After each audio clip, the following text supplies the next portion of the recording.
to prioritize self-care in your life. And you kind of wrote a blog about this back in March of the self-love blog. And you have a quote from there that I loved. And then I'll let you speak to your self-care. Self-love isn't about a destination. It's about starting somewhere and continuing down a path of self-discovery. No destination needed. I love that so much. I was snapping in the air and clapping when I read that because, but I think it takes time to learn that. I think we all get this destination mindset, and it's a journey, and it's a learning, and it's an evolving. So talk to me about your self-care and how you came to that belief about self-love. Yeah, well, I'd like to just say first off that I'm a work in progress, just like everybody else out there. And I think my first step towards really discovering what self-care meant for me was accepting that. And just the fact that there is no perfect moment and there's no perfect place. And that's kind of where that quote came from, that you're going to wake up and, get on a podcast like this and be like, I've got it all figured out. Let me tell you how life is supposed to work. So I think because I'm a perfectionist, that understanding and acceptance of the imperfection of self-care and of taking care of yourself was my first step. But one thing I really do try to be very attentive about, because everyone has different things they do to feel cared for. Mm-hmm. I'm not going to tell you what yours should be because mine are so different. But when I start to feel the anxiety building, and my hands are starting to clench, I'm not writing my list like I do every day. There's these triggers that you can start to notice about yourself. I have to immediately stop, take a day off from everything and go, okay, what do I need? And I've started doing that. And fortunately, I have the flexibility in my career to do that. But that works for me. And then I usually can reset and figure out where things need to go from there. I love that. And you wrote a blog about that too. And that, don't worry, people, this is going to be on our website, embracinglayers.com. You're going to want to check out these sources because there's going to be links, because Liz has some great tips on how to go about this, because you also talk about the fact that if it feels unnatural, it's not for you. And we're not to be copying and trying to do what the lady next door is doing, or the person that you're working for as your mentor, that you aspire to. You've got to find your own lane and what feels natural to you. And that ability to step back and listen to your body. That's something I try to do every day, but it's just that your body will tell you when you're at the max point. And we just like to keep pushing as women. Mm-hmm. So I love that you've gotten to a point where you can be like, nope. And guess what, guys? It's all going to be there tomorrow. It's not going anywhere. It's, For sure. And there's 9 times out of 10, no one is going to lose a limb or a life if you wait a little longer to do that thing. Yep. And I think we have to release that too. We run around in this mode as women that we've got to do it all now and fix it all now, and nothing can wait. And we don't have to respond to that email immediately. We don't have to take that phone call if we're not in the right mind space. And I think so thank you for speaking to that. That's so powerful. Check out the blog on her website on that. It's really helpful. Confidently setting boundaries. You're a busy person. You've got your own business. You're a mom. You're a partner. Talk to me about that. Oh, boundaries. That's like the can of worms, isn't it? It so is. Well, if you live in this decade, then you probably know how important boundaries are. I feel like it's become a thing, kind of like breath work and yoga. Starting in the pandemic, it's the thing of the moment. Mm-hmm. Yeah. Yeah. And all that said, I do think what boundaries are and how to set them in a way that is appropriate for yourself, but is also kind to others, is very confusing and confused. I see lots of quotes out there and resources and people speaking about boundaries when maybe their intentions are the best in the world, and I am not a certified therapist, so I'm not going to say that I know exactly how this all should work. Sure. But I've been through enough therapy for myself to know that I've come up with kind of a rule book around boundaries. And it usually is a little bit of two things. It's remembering these rules that I've set for myself, and also remembering that, you're not going to set boundaries all the time. And then you're going to get to a place where something's gone astray or awry, and you have to remind yourself and pull yourself back in. I have to do that constantly with my kids, my coworkers, my husband, relationships.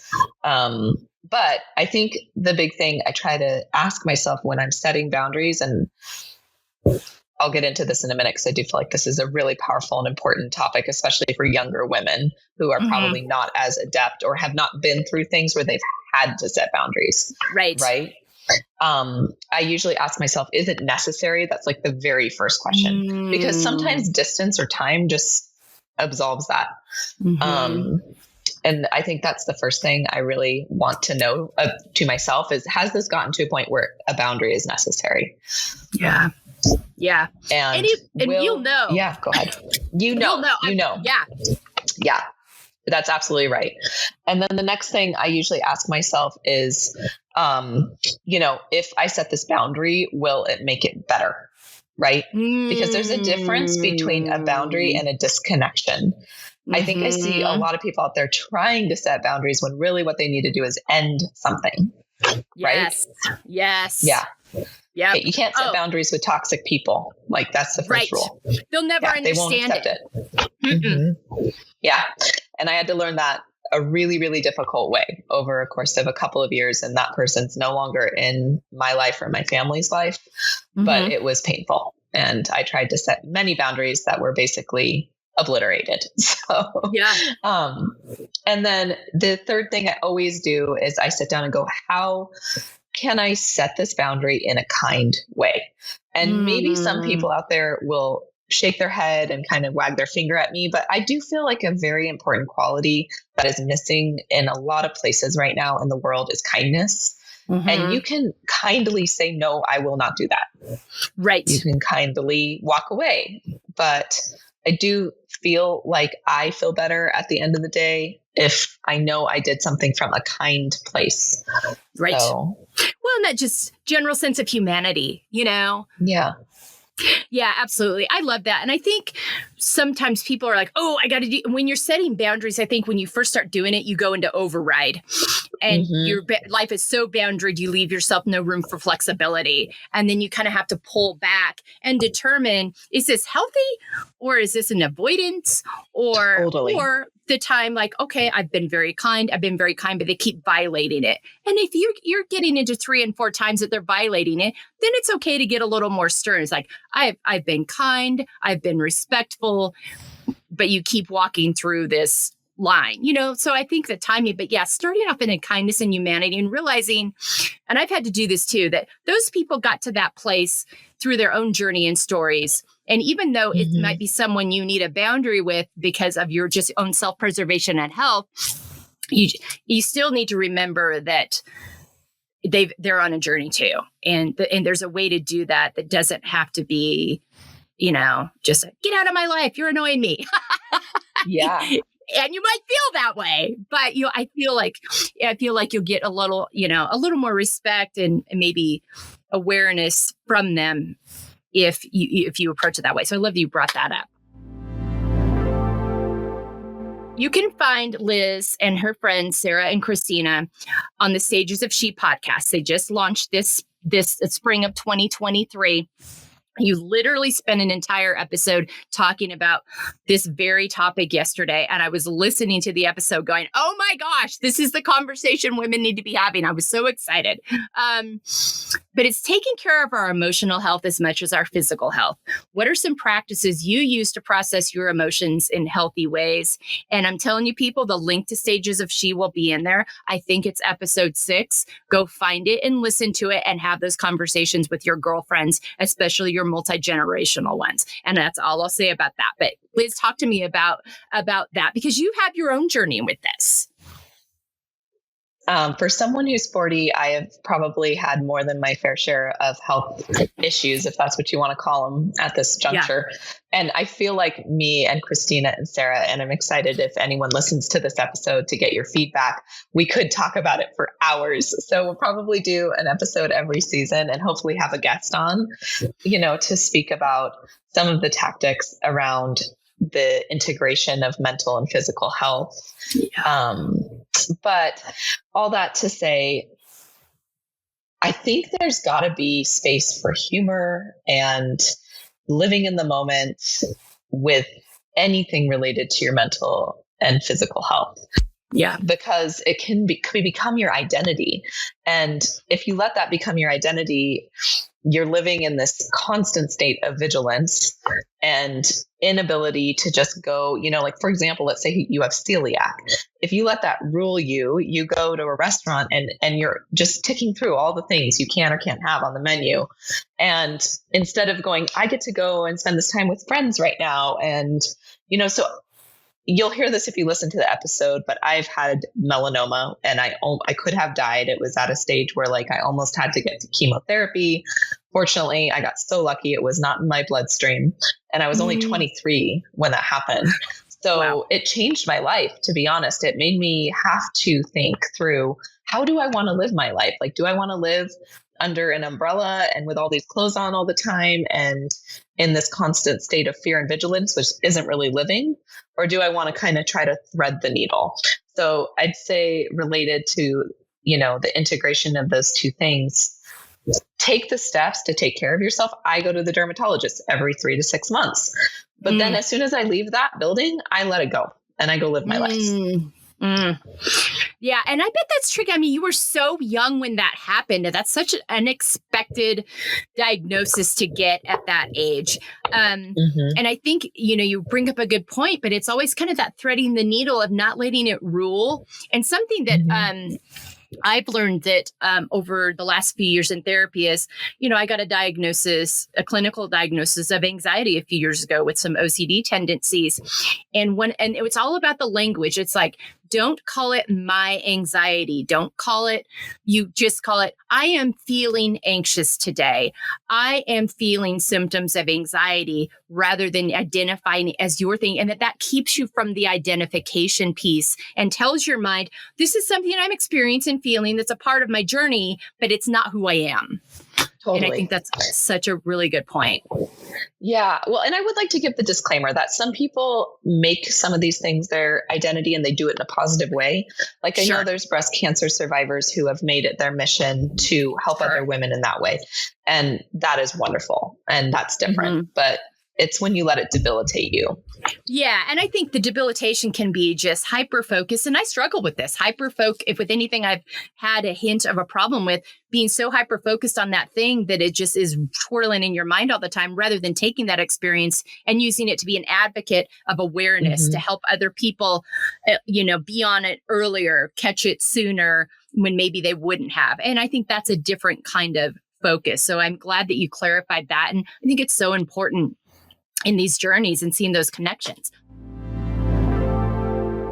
Talk to me about how we can support ourselves and other women in living unapologetically. You do this naturally already with all the work you're doing on Womanhood Unwrapped and Stages of She. But talk to me how you got to this space of deciding this was your mission. Yeah. And I just feel that this question is so relevant and so wonderful to ask on this podcast, because so many women are out there living apologetically. And if you're listening to this, I'm sure you're nodding your head, because we apologize all the time. I'm working with my daughter on that.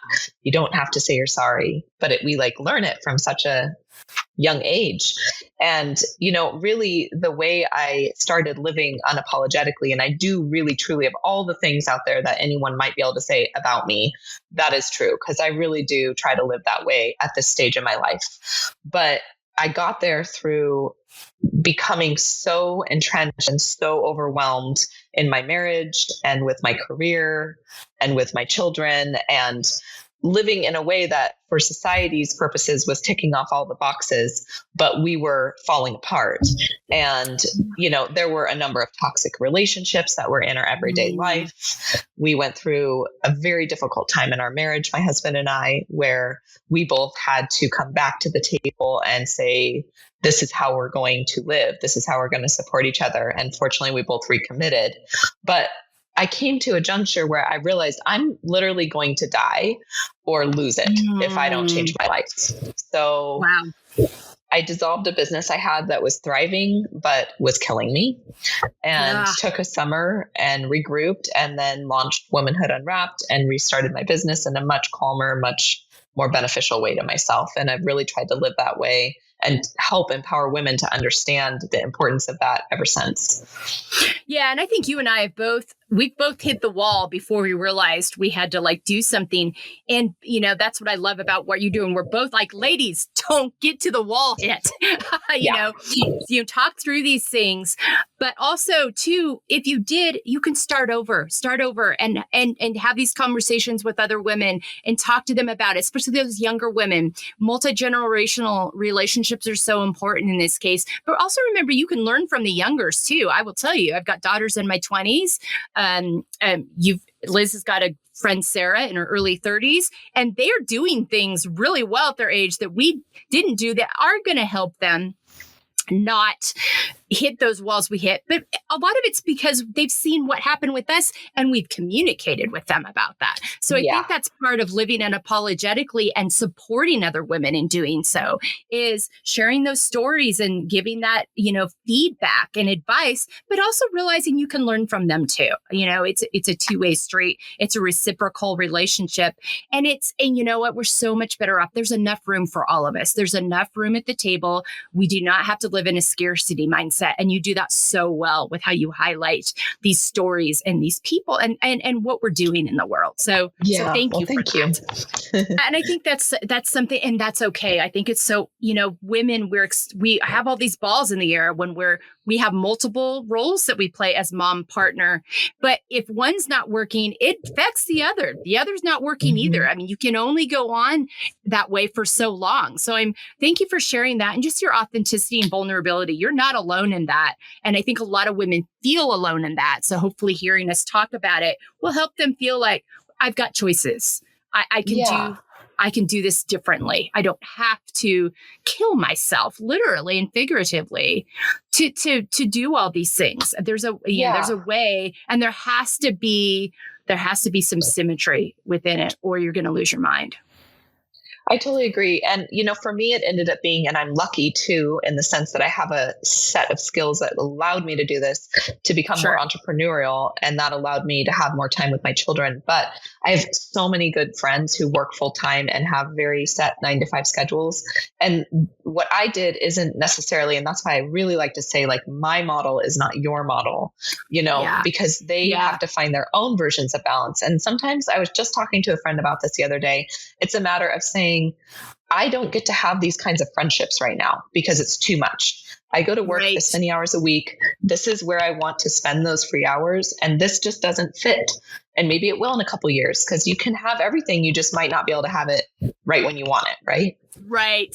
Stages, stages and seasons. And I'm glad you pointed that out, because you and I both operate from a place of privilege where we've got a skill set where we could take a different avenue. And that's not available to everybody. But take a look at those core values and look at those relationships that aren't serving you. Look at those activities that aren't serving you. Is there somewhere you're serving in your community or your church that you just don't have the space for right now? And don't feel guilty about stepping back from that, because if those things are getting in the way of your own health or your family's health, then they're not good things for you right now. This doesn't mean they're not good things. It's just not the season for them. So there's multiple ways to look at this regarding, where you are in your journey and what your situation is, but just being willing to step back and not feeling like you just have to stay miserable forever. There's a better way to live and better way to do things in whatever situation you're in. So thank you for sharing that and in talking about the nuances of that. living out of your own expectations versus others. This probably goes really well with that piece too, because there were probably a lot of people that were so surprised, like, what? I mean, why is this happening? Your employees, your clients, but also just in life in general, the expectations that we have for ourselves and how we communicate them versus what other people have and our confidence within that is such a nuanced and layered conversation for women because of what's just kind of imposed on us by society. Yeah. And there's lots of layers of society. And I know you talk about that a lot in this podcast, which I love. I do feel that women have 3 different types of layers. They've got the overarching society blanket, and then you've got your own upbringing and whatever, I hate to use the word baggage, but just history, scars, things that have come up for you that you are then making decisions based off of. And then there's the side where it's like your family that you either are dealing with of your own, your biological family, or your partners, if you are in a relationship.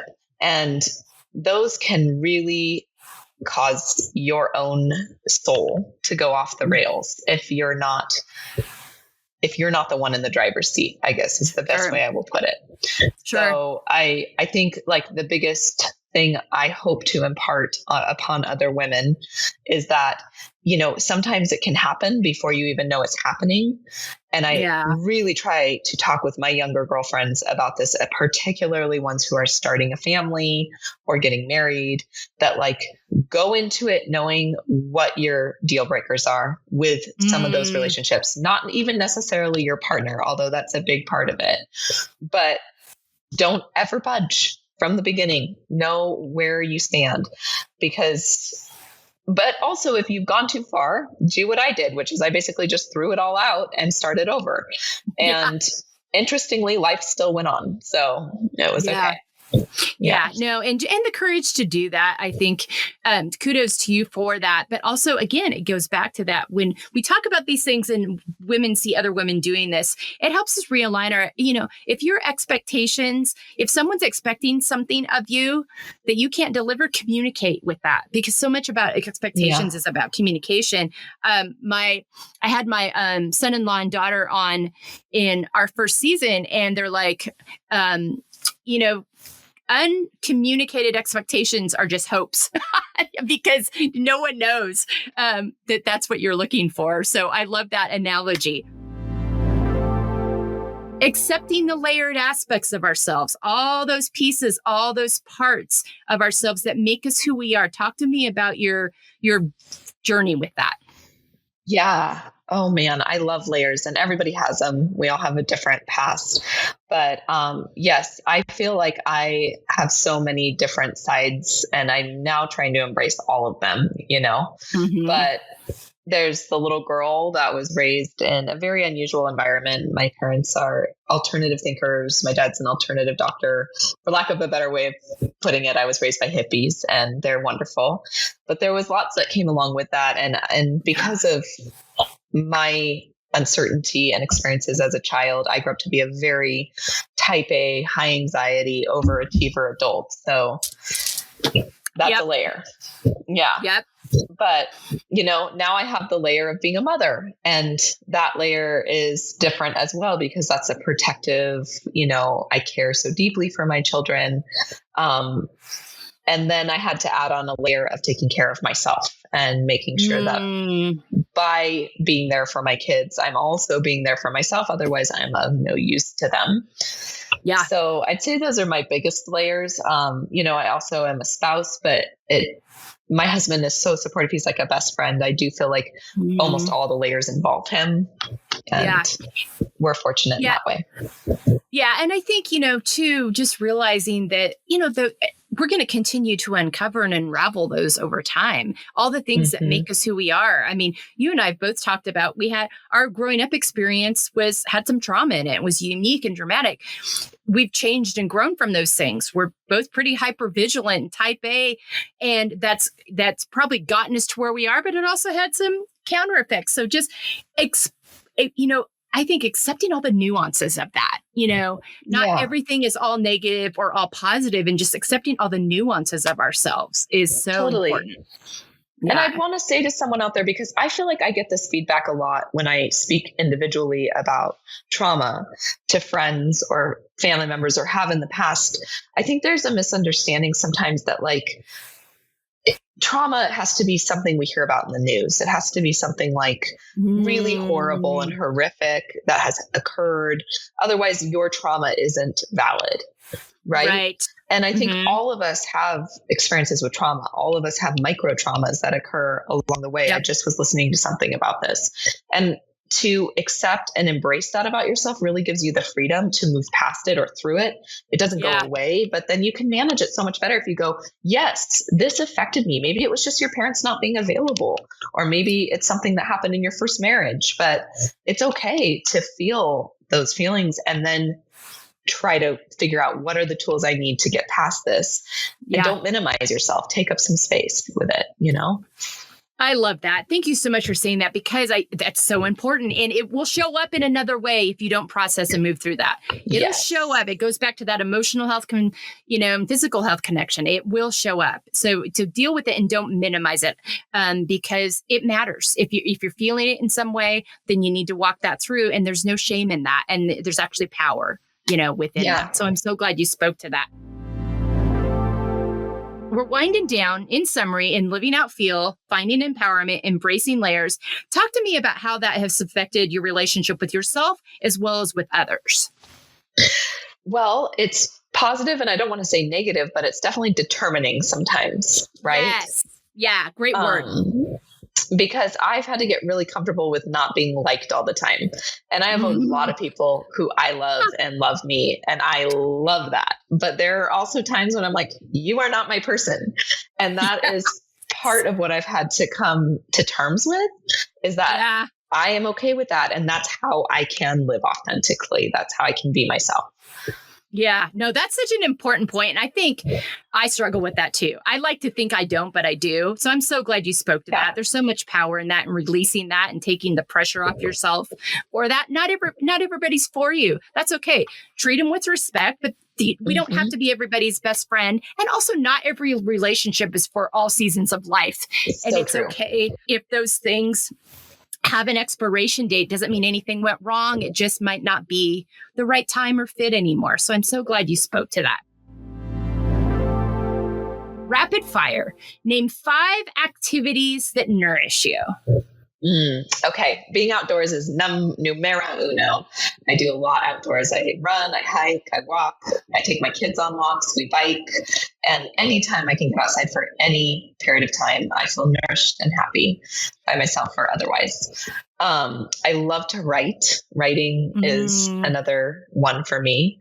And that is my career also. But it is, I have different projects. Like I write for clients, but I also am in the process of writing a book. And maybe it will go nowhere. Maybe it will go somewhere, but I'm doing it just for myself. Sure. Which is a lot of fun.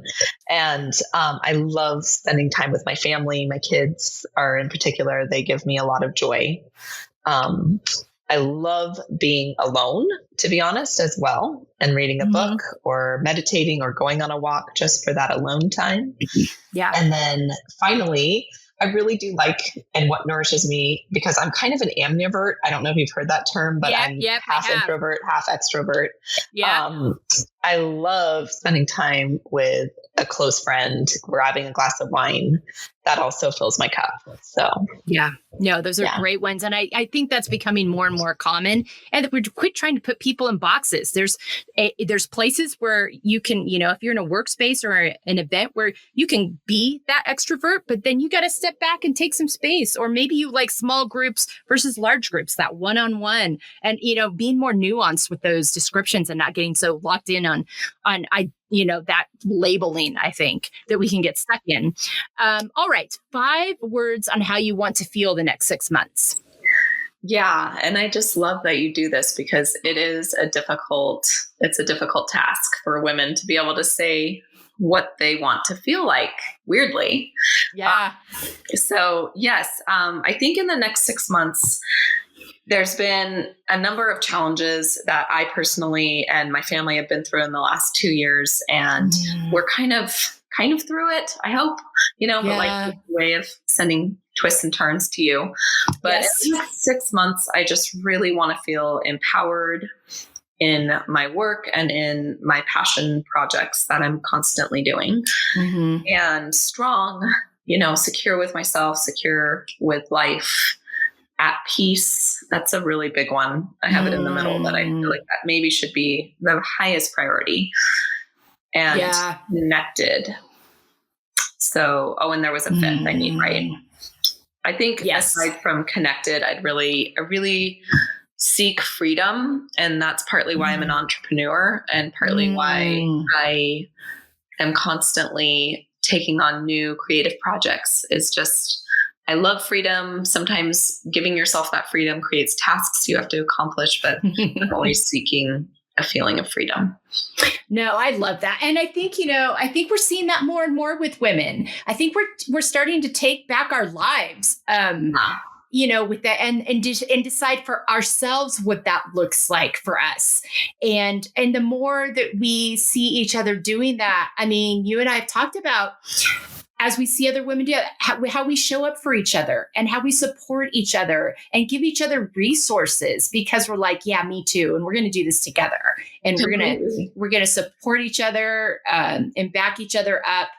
So I'm so glad you talked about that freedom piece, because I would say going out of this today, women, decide what that looks like for you. It's not going to look the same for everybody. It's going to depend on the season of life you're in, where you live, the kind of work you do or don't do, whatever it is you need to be doing to feel free, that feels doable. Because I think sometimes we look at freedom and we take it to the extreme. Like, well, if I win the lottery tomorrow, I want to go travel. Well, okay, that's probably not going to happen. But what can you do within your system of living? What kind of choices can you make that will help you move into that space? And what kind of changes do you need to make to allow that, and being willing and okay and trusting yourself and your inner knowing in doing that. And I think that's so I'm so glad you brought the freedom piece up. Well, Liz, thank you so much for your time. I really appreciate you. You're one of the fabulous people I've gotten to meet on this journey that I'm just so incredibly thankful for. Just your support and just the work you're doing for women. Go to embracinglayers.com, field podcast listeners, find out all the different ways that Liz can support you and help you and show up for you. She's a whole genius in a whole kinds of areas that you're going to want to know her through, especially if you are an entrepreneur yourself or looking for some help in the marketing space, PR space. You're looking to get your name out there, voice out there, but check out the blogs, check out her website, but all that stuff's going to be in sources. So if you're driving down the freeway listening, don't worry, go to layers.com, check out our sources page, find out how you can follow her, how you can listen to her new podcast, Stages of She, with her two good friends, follow all of that. But thanks so much, Liz, for taking the time to be with us today. Thank you, Melissa. It's so great to be here. And thanks for all you do for women. We really appreciate and embrace you. Thank you. Thank you so much. Right back at you. Field Podcast audience, embrace yourselves, find that thing that makes you free, and have a great week.